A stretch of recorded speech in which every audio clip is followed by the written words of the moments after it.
Баршаңызға сәлем, қалайсыздар? Бүгін сіздермен тауық еті қосылған палау дайындап үйренетін боламыз. Палауды осы әдіспен дайындайтын болсаңыздар, бір-біріне бірікпей түйір-түйір болып пісетін болады.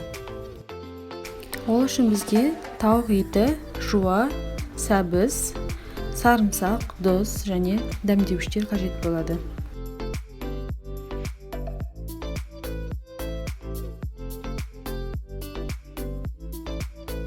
Ең әуелі жуамызды ашып, жіңішкелеп турап аламыз.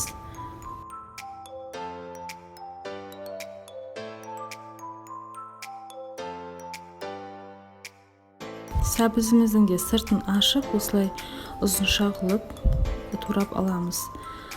Қатты жіңішке қылмаңыздар. Қатты жіңішке қылсаңыздар, біздің палауымыз піскенше сәбіздеріміз сақталып қалады. Осылай жуамыз бен сәбізімізді дайындап алдық.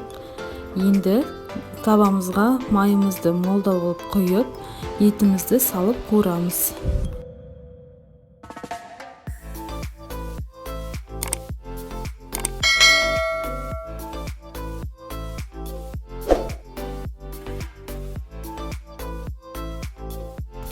Етімізді салып 10-15 минут қуырамыз. Жай отқа қойып қойған жөн.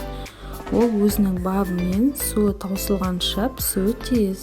Сосын оның артынша жуасын салып шырғырамыз. Шамал уақыт қуырғаннан кейін оның үстіне сәбізімізді салып қуырамыз. Сәбізді қатты қуырып, езіп жібермеген жөн. Оның үсті шамал қуырылғаннан кейін оның үстіне палауға арналған дәмдеуішімізді салып қуырып аламыз. Палауға арналған дәмдеуішімізді майға қуыру керек екенін ұмытпаңыздар. Үстіне түсін келтіру үшін кішкене ғана күрпіма саламыз. Еттеріміз қуырып жатқанда біз күрішімізді алып, 2-3 рет суды жуып, ыстық суға салып бұқтырып қоямыз.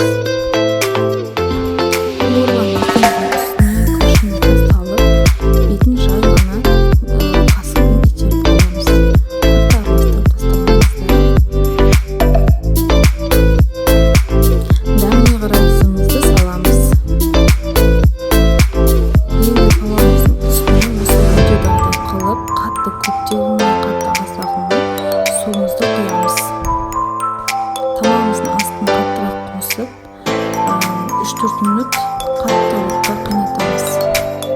Қаламызша осылай сарымсақты ұсақтап турап салуымызға болады.